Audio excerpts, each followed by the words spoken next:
कि आंदोलन हो गया। अब पूरा देश इस आंदोलन में खड़ा हो गया, क्योंकि पूरे देश को लग रहा है कि अपने बच्चों को नशे में नहीं देखना चाहते। पूरी फिल्म इंडस्ट्री के भी लोग अब हमारे साथ जुड़ रहे हैं, जो नहीं जुड़ रहे थे। अब उनको भी लग रहा है कि रवि किशन हमारे बच्चों की भी बात कर रहा है। एक सुंदर सी इंडस्ट्री रही। जब हम लोग आए थे तब ऐसा कुछ कल्चर नहीं था केमिकल का। केमिकल, आपके दर्शकों को बता दूं, केमिकल, ये ड्रग्स जो है, केमिकल वॉर, जैसे एक बायो वेपन की तरह चाइना भेजा कोरोना, उसी तरह केमिकल ड्रग्स भेजा जा रहा है हमारे देश की युवाओं को ख़त्म करने के लिए। बड़ी मात्रा में खेप आती है चाइना द्वारा, पाकिस्तान के द्वारा, पंजाब रास्ते से, नेपाल रास्ते से, और मैं उसकी बात कर रहा था पार्लियामेंट में। और आज पूरी इंडस्ट्री भी समझ रही है कि मैंने पूरी इंडस्ट्री को नहीं बोला, मैं बार बार कह रहा हूँ, लेकिन कुछ गंदी मछलियाँ हैं जो इंडस्ट्री को इन्फ्लुएंस कर रही हैं, जो लेफ्ट विचारधारा की मछलियाँ हैं। मुझे सही समय मिला, मैंने उसको पार्लियामेंट में बोला। मुझे पता है कि मेरी जनरेशन को किस तरह से संभालना है। मेरे देश में 2014 से यशस्वी प्रधानमंत्री नरेंद्र मोदी जी ने सफाई अभियान किया था और उस सारी गंदगियों को साफ करना था। अब वो सारी गंदगियां साफ हो रही हैं, गलत विचारधाराओं की, पाकिस्तान की, चाइना की अंदरूनी गंदगियां, उसमें ड्रग्स एक बहुत बड़ी मुहिम है। और भारतीय जनता पार्टी इस देश के लिए, राष्ट्र प्रेम के लिए जानी जाती है। तो कैसे ये हिंदी फिल्म इंडस्ट्री, जिसको बॉलीवुड कहते हैं, हिंदी फिल्म इंडस्ट्री के विरोध में कैसी ये सरकार हो गई? भाजपा कैसे, या प्रधानमंत्री जी कैसे? प्रधानमंत्री जी बहुत प्रेम करते हैं इस इंडस्ट्री को।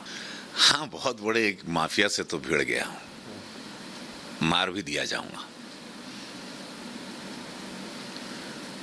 सुरक्षा हमने मांगी नहीं अभी तक, महादेव है मेरी सुरक्षा में। मेरे साथ 135 करोड़ की सुरक्षा है, पूरी जनता खड़ी है मेरे साथ आप लोग खड़े हैं, पूरा देश खड़ा है मेरे साथ। और उसमें मगर हम मारे भी गए तो कोई चिंता नहीं। उनके जीवन में हुआ होगा, मैं मेल और फीमेल के अपने अपने अनुभव होते हैं, उन्होंने अपने अनुभव में कुछ कहा जो उनके साथ हुआ, वो उन पर बीती होगी।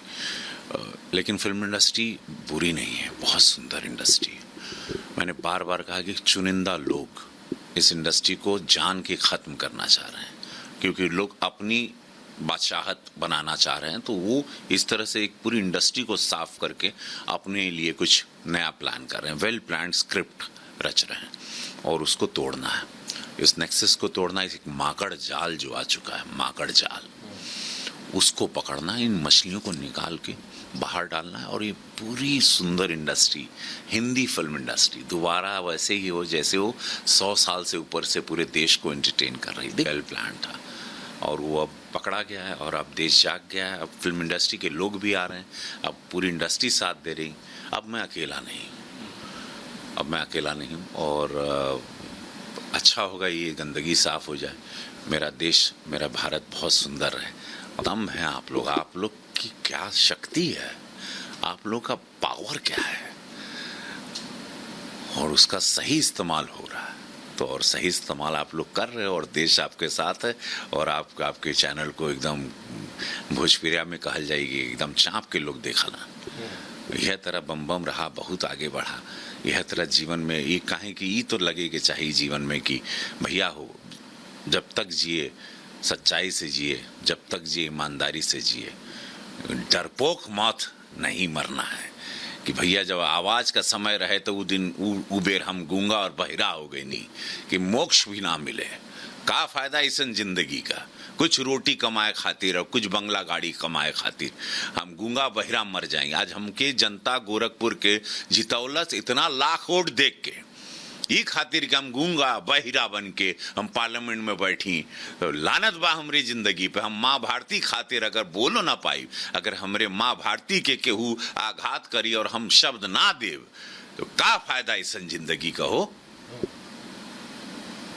वो खातिर जौन विरोधी लोग कहतड़न कि भैया हो, यही खातिर कहिला जिंदगी झंड बा,